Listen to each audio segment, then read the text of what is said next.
تمام تعریفیں اللہ کے لیے ہے جو بڑا مہربان نہایت رحم کرنے والا ہے۔ پیارے معزز دوستو، السلام علیکم۔ ہم بستری میں یہ 3 کام حرام ہے۔ ناظرین، اللہ پاک نے بچہ دان پیدا کیا، آلات مباشرت پیدا کیے، مردوں کی پشت اور عورتوں کے سینے میں اولاد کا بیج پیدا کیا، شہوت کو مرد اور عورت پر مسلط کیا، تو ان باتوں سے جو مقصود الہی ہے وہ کسی عقل مند سے پوشیدہ نہیں۔ اگر کوئی شخص بیج یعنی نطفے کو ضائع کرے اور شہوت کو کسی ہیلا سے ٹال دے تو وہ پیدائش کے مقصد سے منحرف رہے گا۔ محترم ناظرین، آج کی یہ ویڈیو بہت ہی حساس معاملے سے متعلق ہے۔ یہ ایسے حساس معاملات ہیں جن کو جانے یا انجانے میں یا کسی مجبوری میں سر انجام دیا جائے تو نہ صرف انسان گنہگار ہوگا بلکہ ایمان سے بھی ہاتھ دھو بیٹھے گا۔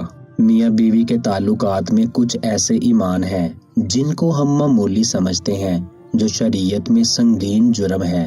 کبھی کبھار لگتا ہے یہ بے حیائی کی باتیں ہیں، لیکن یہ بے حیائی نہیں ہے بلکہ یہ شریعت کا علم ہے۔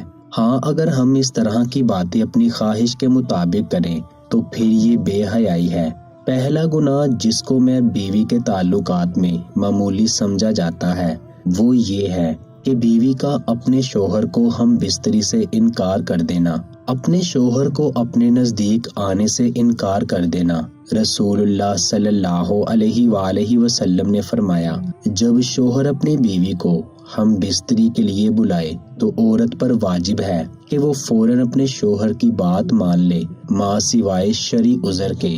شرعی عذر کی وجہ سے بیوی انکار کر سکتی ہے، یعنی ایسی کوئی شرعی مجبوری، مثلاً حیض و نفاس ہو تو وہ الگ بات ہے، لیکن اگر شرعی عذر نہیں ہے تو رسول اللہ صلی اللہ علیہ وآلہ وسلم فرماتے ہیں کہ وہ عورت فوراً اپنے شوہر کی بات مان لے، خواہ وہ اونٹ کی سیٹ جس پر بیٹھ کر سواری کی جاتی ہے اس پر ہی کیوں نہ بیٹھا بلا رہا ہو۔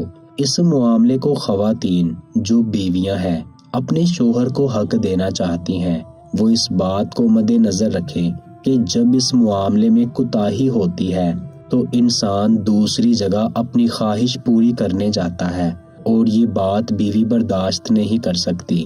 اس لیے شریعت نے اس معاملے کی اہمیت بیان کی ہے۔ دوسری روایات صحیح بخاری کی ہے کہ رسول اللہ صلی اللہ علیہ وآلہ وسلم نے فرمایا، جب شوہر اپنی بیوی کو ہم بستری کے لیے بلائے اور بیوی انکار کر دے اور شوہر اپنی بیوی سے ناراضگی کی حالت میں سو جائے تو جب تک وہ ناراضگی کی حالت میں سوتا رہے گا فرشتہ بیوی پر لعنت بھیجتا رہے گا۔ محترم ناظرین، دوسرا گناہ بیوی کے تعلقات میں جس کو غیر معمولی سمجھا جاتا ہے جبکہ شریعت میں اس کا اتنا سخت گناہ ہے وہ یہ ہے کہ عورت کا بغیر کسی عذر کے شوہر سے طلاق کا مطالبہ کرنا۔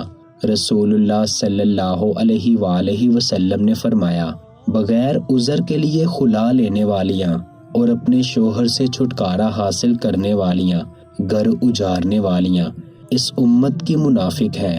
ناظرین، دوسری روایت میں فرمایا، جس عورت نے بغیر کسی سبب کے اپنے خاوند سے طلاق طلب کی اس پر جہنم واجب ہے اور یہ جنت کی خوشبو بھی نہیں سونگھیں گی، نہ کہ یہ عذر پیش کرنا کہ میرا خاوند غریب ہے، کم آمدن میں گزارا نہیں ہو سکتا۔ اس لیے اس سنگین جرم اور گناہ سے بچنا چاہیے۔ والدین کو بھی چاہیے کہ وہ اپنی چھوٹی چھوٹی باتوں پر اپنی بیٹیوں کو گھر نہ بٹھا لے۔ طلاق شوہر کا حق ہے اور یہ کتنی بری بات ہے کہ طلاق بیٹی خود طلب کر رہی ہے۔ محترم ناظرین، تیسرا گناہ جو میاں بیوی کے تعلقات میں عام طور پر ہوتا ہے اور اس کو معمولی سمجھا جاتا ہے وہ یہ ہے کہ حیض کی حالت میں اپنی بیوی سے ہم بستری کرنا۔ رسول اللہ صلی اللہ علیہ وآلہ وسلم نے فرمایا، جس شخص نے حیض والی عورت سے ہم بستری کی یا عورت کے پیچھے جمع کیا وہ شریعت کا منکر ہے۔ اس لیے شریعت کا انکار کیا۔ جس نے یہ عمل کیا اس کے لیے شریعت نے کفارے کا حکم دیا ہے اور یہ بہت سنگین جرم ہے۔ لیکن اس کو لوگ سمجھ ہی نہیں پا رہے اور اس بات کو کوئی سیریس لینے کو تیار نہیں کہ نکاح سے پہلے اس کے آداب اور ازدواجی زندگی کے متعلق سیکھا جائے۔ دنیا میں جہاں ہر چیز کی ٹریننگ ہوتی ہے وہ لوگ بڑے فخر سے کرتے ہیں، جناب ہم بستری کے سونے سے قبل وضو یا غسل لازمی ہے، لیکن جب بات شریعت سیکھنے کی ہے تو وہاں کیا ہے جس کی ہمیں شرم آ رہی ہے؟ دنیا کی بے حیائی میں شرم نہیں آتی، لیکن شریعت دیکھتے ہوئے یا شریعت کی بات کرتے ہوئے ہمیں شرم آتی ہے۔ ناظرین، چوتھا گناہ میاں بیوی کے تعلقات میں جس کو معمولی سمجھا جاتا ہے وہ یہ ہے کہ کسی غیر محرم عورت کے ساتھ اکیلے میں ملاقات کرنا یا کسی غیر محرم عورت سے ہاتھ ملانا۔ یہ بہت سخت گناہ ہے۔ رسول اللہ صلی اللہ علیہ وآلہ وسلم نے فرمایا، جب بھی کوئی آدمی کسی غیر محرم عورت کے ساتھ تنہائی میں ملتا ہے تو وہ دو نہیں ہوتے، تیسرا ان میں شیطان ہوتا ہے۔ اور آپ صلی اللہ علیہ وآلہ وسلم نے فرمایا، تم میں سے کسی شخص کے لیے کیل لے کر اپنے سر میں ٹھونک لینا زیادہ بہتر ہے بجائے اس کے کہ وہ کسی غیر محرم عورت کو چھوئے۔ اور ہمارے ہاں یہ المیہ ہے کہ چھونا تو ایک معمولی بات ہے، یہاں تو پورا ہاتھ ملایا جاتا ہے۔ ایک بار ایک خاتون جس کو شریعت کا علم نہیں تھا وہ مدینے میں آپ صلی اللہ علیہ وآلہ وسلم سے بیعت لینے آئی اور آپ صلی اللہ علیہ وآلہ وسلم کے آگے اپنا ہاتھ بڑھایا۔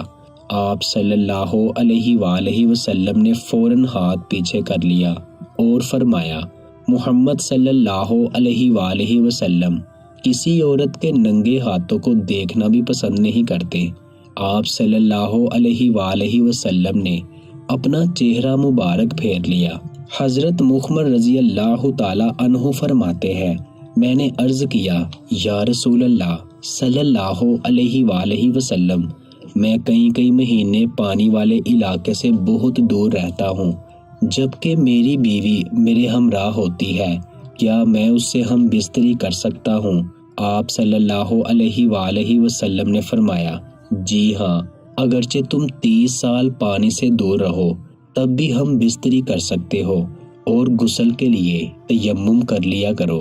بہترین بیوی وہ ہے جو سونے کے کمرے میں اپنے حسن و جمال اور بستر پر خاوند کے ساتھ خوبصورت طور و اطوار سے اسے پیار کے جادو میں جکڑ لے، دوران ہم بستری اس کے مقصد پر نگاہ رکھے اور غور کرے کہ اس کا خاوند کیا چاہتا ہے، اور پھر اس کی پسند سے بھی بہتر انداز میں اپنے آپ کو اس کے سپرد کر دے، نرم گفتگو کرے اور اس کی رغبتوں اور چاہتوں کو پورا کرتے ہوئے اسے اسیر کر دے۔ کبھی بھی اس کے بستر پر جانے سے مت رکے۔ اگر وہ اس کے ساتھ مقاربت کا خواہش مند ہے تو قطعاً نافرمانی نہ کرے، کیونکہ اللہ رب العزت کے ہاں یہ بہت بڑا گناہ ہے۔